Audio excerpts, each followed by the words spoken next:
आज रविवार बोली मु मोबाइल धरिकी बसी पड़ी किंतु दीदी हठात आसिक कहूँ आज कौन रोषे करबुनि कि एत लेट है तो मु दीदीर कथा शुणिकी आ विलंब न करके बाहरी पड़ी मार्केट माछ आने तो रास्त गला बेले बाहर शुणी गोटे मंदिर पड़े निको पार्क पाखरे सेठी टिके मो माँ को दर्शन करके तापर मु बाहर जाइली माछ दुकान को सेठी केते कौन रेट अच्छी बोली पचारुथली। भुवनेश्वर भी जो मैंने रोचान रवि भाई माछ दुकान नंबर तले दिखाई से नंबर कंटाक्ट करके आपड़ बाहागर आ व्रत घर पर ऑर्डर दे पारे माछ। तापर माछ को आणिकी रखिदेकी मु लगी पड़ी रोषे कम प्रथम शाग भाजापी सब जिनस रेडी करी तापर पियाज भलसे हो गला पर मु शाग को पकईकी तापर भाजीदेली।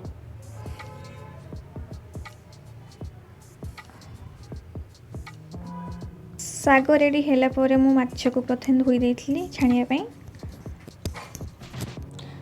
तापर ताको धोईकी भलसे हल्दी गुंड देकी छाणिया ताको प्रस्तुत करदेली।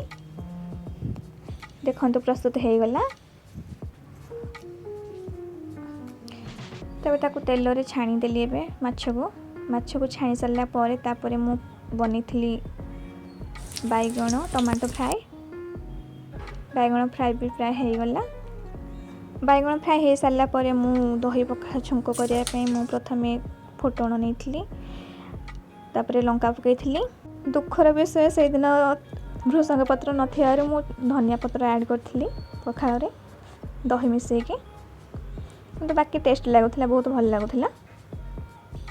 आपन भृषंग पत्र नथिले भी धनिया पत्र देकी दही पखाल बनै पारिबे।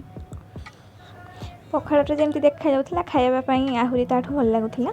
फाइनाली मोर रेडी होइछला दही पखाल छुंक तो ये आलू को गाजर भजा मिक्सचर शाग आ माछ आठी मोर टमाटो फ्राए बैगण फ्राए तो या प्रस्तुत करी चकटिकी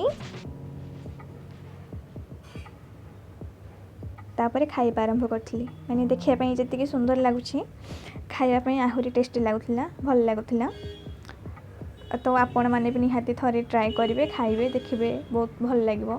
ओडिया मान तो आमर पखाल बहुत प्रिय तो थरे आपण मैंने भी ट्राए करूँ देखिए बहुत भल लगे।